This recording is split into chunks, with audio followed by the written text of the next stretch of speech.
Assalamualaikum warahmatullahi wabarakatuh. Saya Fariza Amelia, NIM K2318029, mahasiswa Pendidikan Fisika FKIP Universitas 11 Maret Angkatan 2018. Pada kesempatan kali ini, saya akan menampilkan tutorial bagaimana menjalankan program SPSS untuk membuat grafik histogram data numerik, untuk melakukan uji normalitas distribusi data numerik, dan untuk menyajikan data numerik.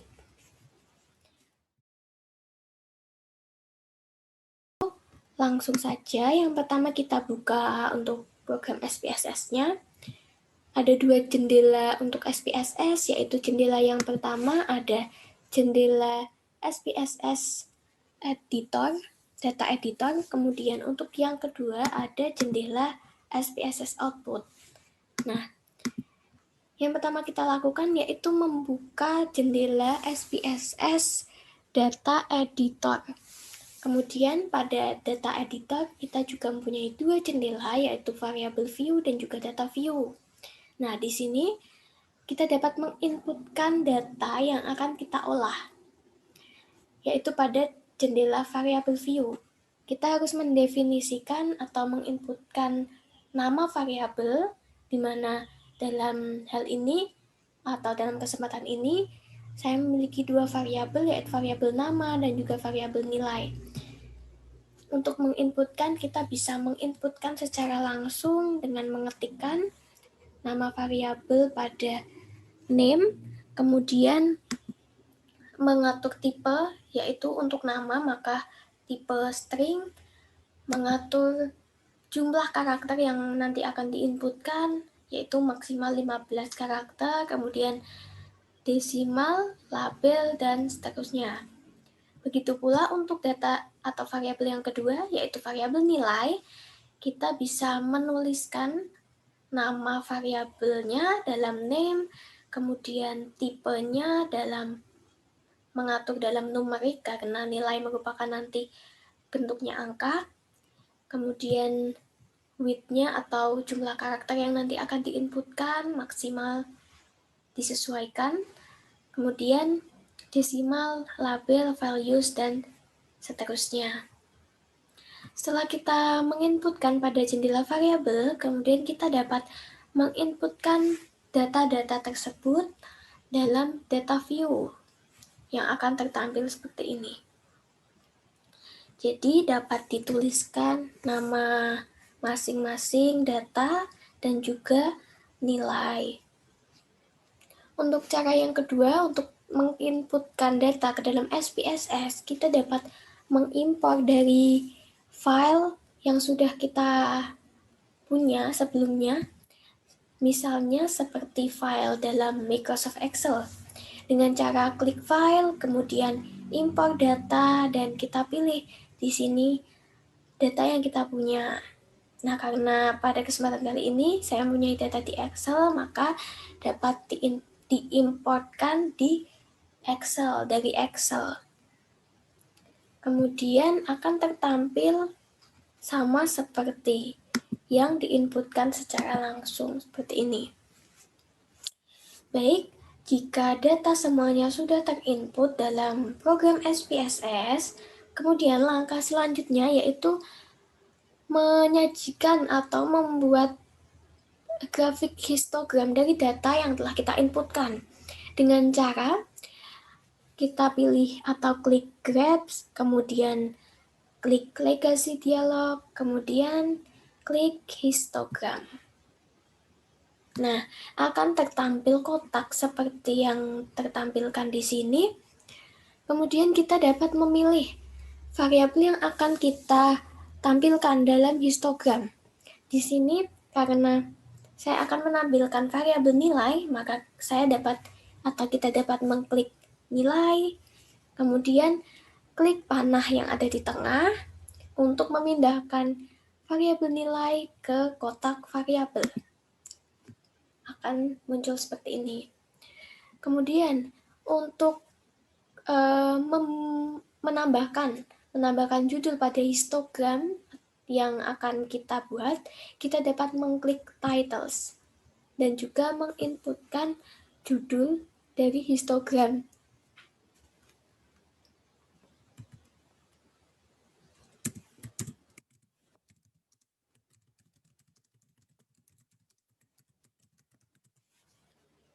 Kemudian klik continue.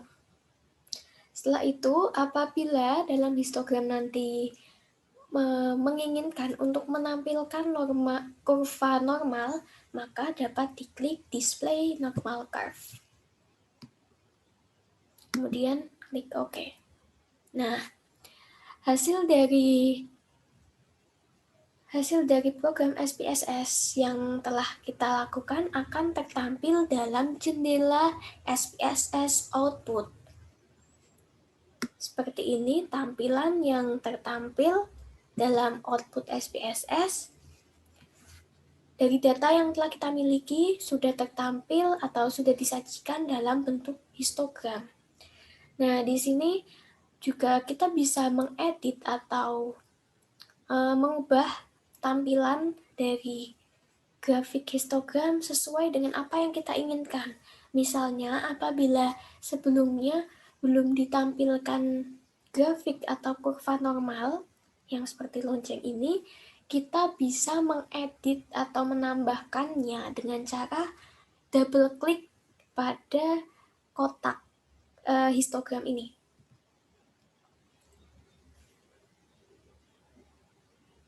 Dan akan muncul kotak chart editor seperti ini. Nah, di sini sudah ada beberapa menu untuk mengedit dari histogram tersebut. Ada reference line untuk sumbu X-nya, atau menambahkan referensi untuk sumbu Y, ataupun untuk menghilangkan grid lines yang ada pada histogram tersebut, atau di sini juga dapat menampilkan kurva distribusi. Nah, seperti yang telah saya sebutkan sebelumnya, bahwa kita dapat menampilkan kurva distribusi seperti kurva distribusi normal ini. Karena di sini sudah ada, maka jika diklik pada distribution curve ini, maka dapat menghilangkan kurva seperti itu. Selanjutnya, apabila ingin ditampilkan kembali, dapat diklik show distribution curve. Setelah itu, pilih kurva yang dikehendaki. Pada kali ini, saya ingin menampilkan kurva normal. Maka kita bisa mengklik pada normal, kemudian mengklik apply. Nah, karena di sini sudah otomatis terisi atau terpilih normal, maka langsung kita klik close. Kemudian kita juga bisa mengedit tampilan dari histogram tersebut, mengganti warna atau menambahkan judul atau mengedit judul. Untuk mengedit judul bisa dengan langsung mengklik judulnya seperti ini dan menggantinya. Kemudian untuk mengganti warna batang dari histogram tersebut dapat juga dilakukan dengan mengklik pada batang histogram tersebut. Double klik. Kemudian kita bisa mengubah warna sesuai apa yang kita kehendaki. Klik apply, kemudian close. Setelah sesuai dengan apa yang kita kehendaki, maka untuk keluar dari kotak chart editor, kita bisa langsung mengklik close atau kotak merah, silang merah pada pojok kanan atas. Dan otomatis langsung tertampil seperti yang kita ubah pada chart editor.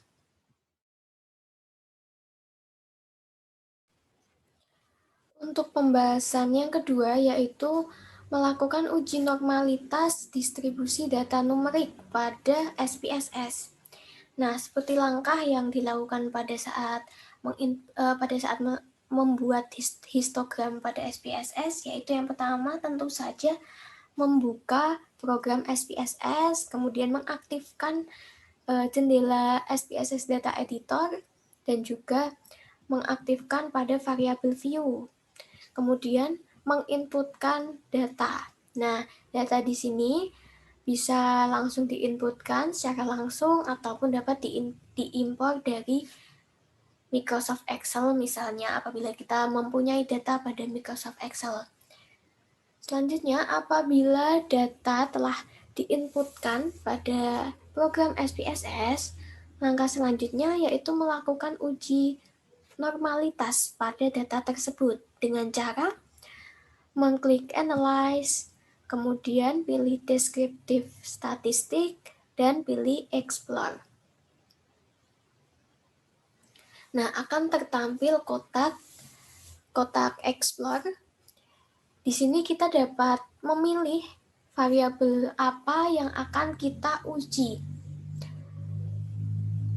Untuk kesempatan kali ini, kita akan menguji variabel nilai pretest dan juga nilai posttest. Nah, kita dapat mengklik dua variabel tersebut dengan cara menekan Ctrl kemudian klik pada dua variabel tersebut. Kemudian memindahkannya pada kotak dependent list dengan cara mengklik tanda panah di tengah. Nah, seperti ini. Kemudian kita klik statistik dan menyesuaikan confidence interval for min, di sini 95%, maka kita bisa memilih juga M estimator atau outlier dan juga persentil. Karena di sini saya hanya menginginkan untuk menampilkan deskriptifnya, maka saya hanya mencentang atau mengaktifkan deskriptif tersebut dan klik continue. Kemudian kita klik plots dan di sini ada pilihan untuk menampilkan box plotnya. Kemudian untuk deskriptifnya nanti yang disajikan ada stem and leaf atau histogram. Nah, pada kesempatan kali ini saya ingin mengaktifkan stem and leaf dan juga histogram. Kemudian saya juga untuk menampilkan tabel uji normalitas, kita bisa mengklik normality plot with test. Kemudian continue dan oke. Nah, hasilnya akan tertampil pada jendela SPSS output. Oke, kita tunggu sebentar. Nah, akan muncul hasil seperti ini.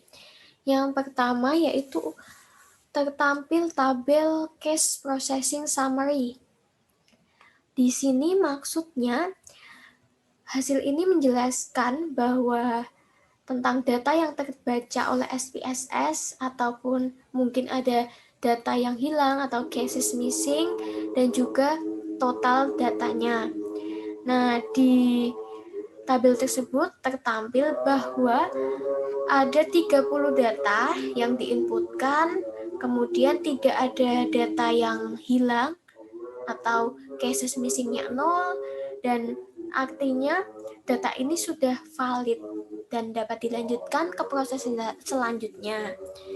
Nah, untuk tabel yang kedua yaitu tertampil tabel deskriptif. Di sini disajikan beberapa analisis dari data tersebut.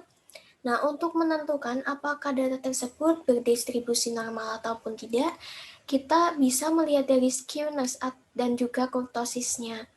Nah, untuk skewness sendiri itu berarti menunjukkan kemiringan dari data tersebut. Nah, untuk menentukan apakah data berdistribusi normal atau tidak, maka rasio skewness ini harus berada pada rentang min 2 sampai dengan 2, maka dapat dikatakan data tersebut berdistribusi normal. Kemudian untuk kurtosisnya juga di sini berarti keruncingan suatu data, maka untuk menentukan apakah berdistribusi normal atau tidak, kita bisa menghitung terlebih dahulu rasio kurtosisnya. Apabila rasio kurtosis berada pada rentang min 2 sampai dengan 2, maka data tersebut berdistribusi normal. Kemudian, mohon maaf, terlewat, untuk menghitung rasio skewness sendiri, itu merupakan perbandingan antara skewness statistiknya yang di sini 0,924 dibagi dengan skewness standar error di sini 0,427. Kemudian didapatkan rasio skewness seperti itu.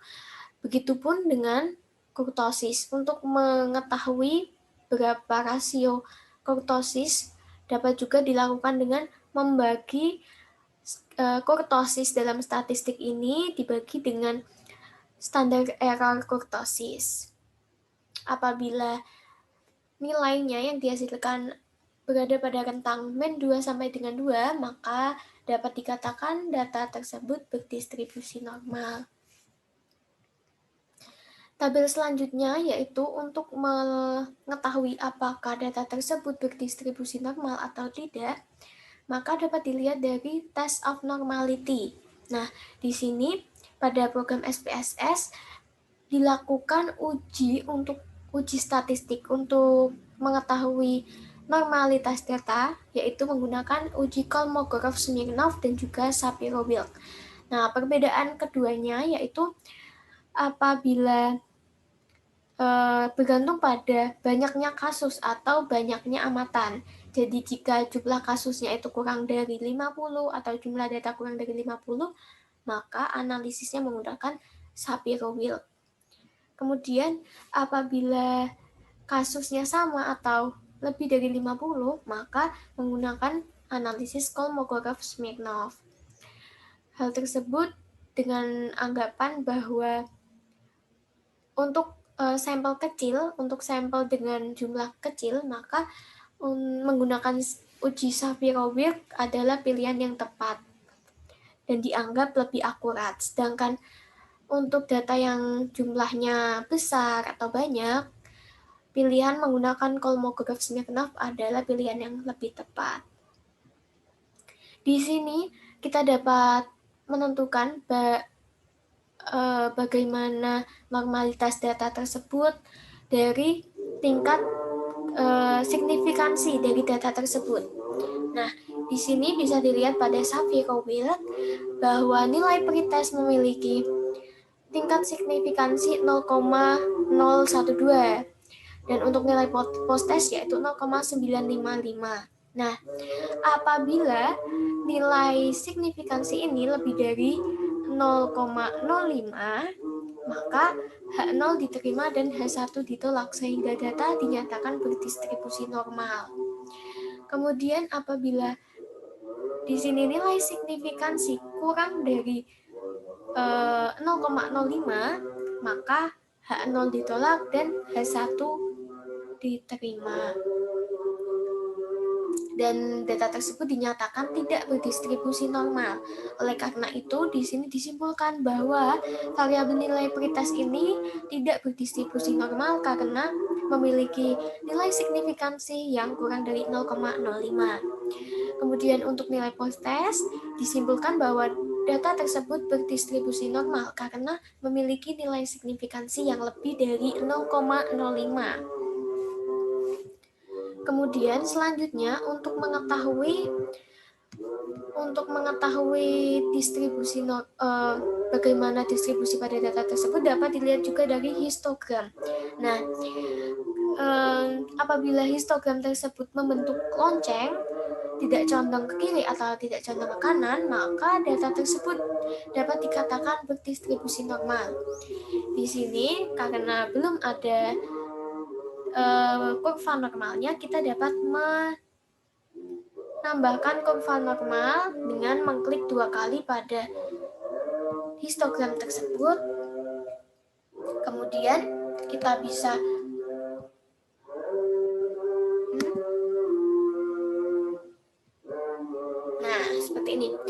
Kemudian kita bisa memilih Show Distribution Curve untuk menampilkan kurva distribusi normal.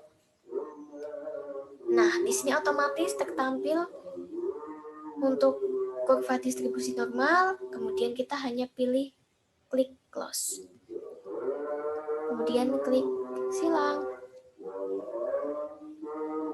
Oke, di sini kita bisa lihat bahwa histogram tersebut tidak berbentuk lonceng karena banyak data yang tersebar di kanan kiri dan tidak simetris antara kanan dan kiri. Maka data untuk nilai pretest dinilai atau disimpulkan bahwa data tersebut tidak berdistribusi normal.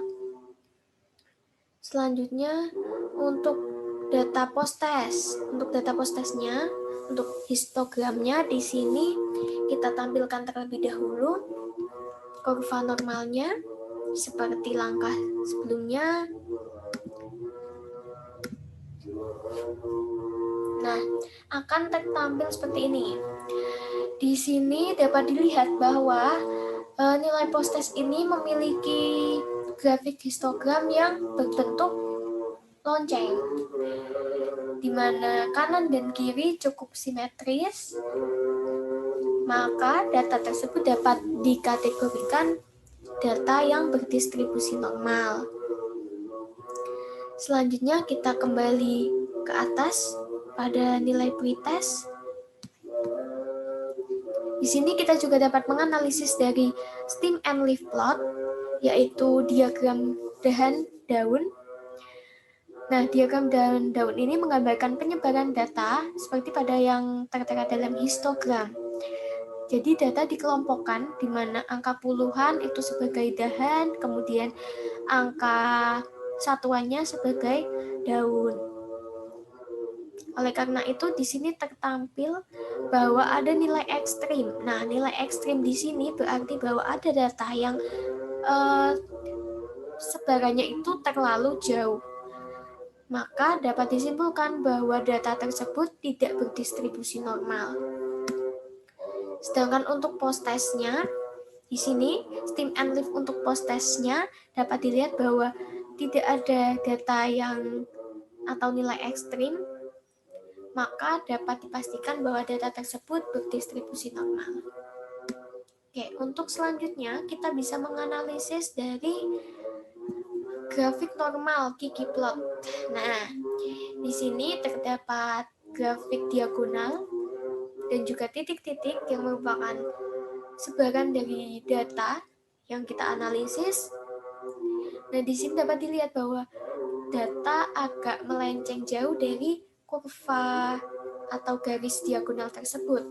Maka apabila titik-titik data atau sebaran data melenceng jauh dari garis diagonal, maka dapat dipastikan bahwa data tersebut tidak berdistribusi normal. Nah, untuk kategori data yang berdistribusi normal dari grafik normal Kiki plot, maka akan tertampil seperti ini, yaitu pada data nilai post-test, di mana titik-titik dari data yang mewakili data berada pada di sekitar garis diagonal atau mendekati garis diagonal, jadi tidak melenceng jauh. Maka data tersebut dapat dikategorikan sebagai data yang berdistribusi normal.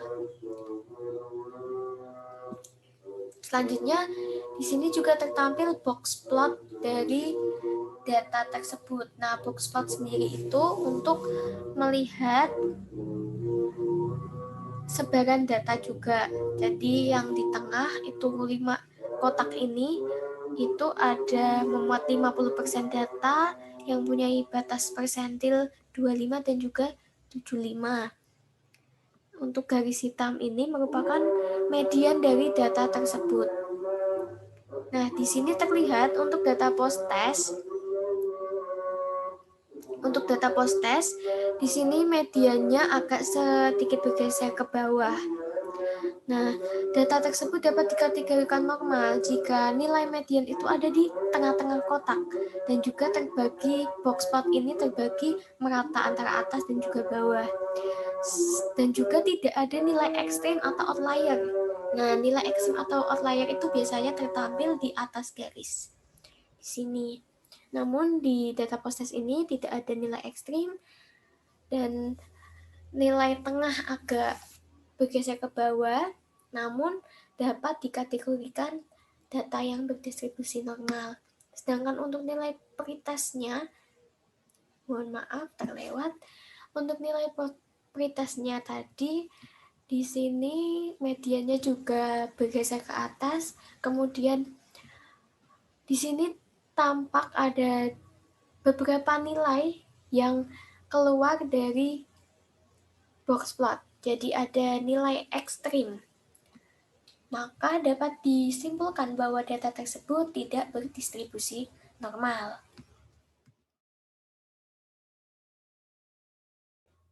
Nah, selanjutnya untuk menyajikan suatu data numerik, maka kita bisa menyajikannya dengan menampilkan tabel data-data penting atau informasi penting dari data tersebut, misalnya min, median, modus, standar deviasi, nilai maksimal, dan juga nilai minimum dari suatu data. Nah, untuk mendapatkan tabel tersebut, kita dapat melakukan analisis dari menggunakan program SPSS, yaitu yang pertama seperti pada umumnya, maka kita dapat membuka program SPSS-nya terlebih dahulu, kemudian mengaktifkan jendela SPSS Data Editor untuk menginputkan data pada jendela variabel view. Seperti pada sebelumnya, kita dapat menginputkan data secara langsung dengan menuliskan data-datanya atau mengimpor dari Excel. Nah, apabila data semuanya telah terinput pada program SPSS, kita bisa menganalisisnya langsung dengan mengklik Analyze, kemudian Descriptive Statistik, kemudian memilih Deskriptif. Nah, akan muncul kotak deskriptif dan kita bisa memilih variabel mana yang akan kita analisis. Kemudian karena di sini saya akan menganalisis variabel nilai pretest dan juga nilai post-test, kita dapat mengklik dua-duanya dengan cara klik kontrol, kemudian klik pada dua variabel tersebut, dan memindahkan dua variabel tersebut ke kotak variabel dengan cara mengklik tanda panah di tengah. Nah, setelah itu, kita bisa mengklik option, kemudian kita bisa memilih apa saja yang akan ditampilkan. Di sini saya akan menampilkan untuk min, standar deviasi, kemudian nilai minimum, dan juga nilai maksimum, dan satu lagi untuk SE min. Apabila menghendaki untuk menampilkan kurtosis dan skewness juga dapat ditampilkan dengan mengklik pada kurtosis dan skewness-nya. Kemudian jika sudah, kita bisa mengklik continue dan mengklik OK. Nah, hasil yang tertampil akan disajikan dalam jendela SPSS output seperti tabel deskriptif statistik tersebut. Pada tabel tersebut ditampilkan bahwa jumlah datanya adalah 30 dengan data minimumnya 36 untuk pretest dan 56 untuk post-test, kemudian data maksimumnya 90 untuk pretest dan 87 untuk post-test. Kemudian untuk min atau rata-ratanya 59,4 untuk nilai pretest dan 71,37 untuk nilai post-test. Dan untuk standar deviasinya 9,891 untuk nilai pretest dan 6,835 untuk nilai post test. Sekian tutorial yang dapat saya sampaikan. Apabila ada pertanyaan, bisa dikirimkan melalui email yang tertera. Terima kasih. Wassalamualaikum warahmatullahi wabarakatuh.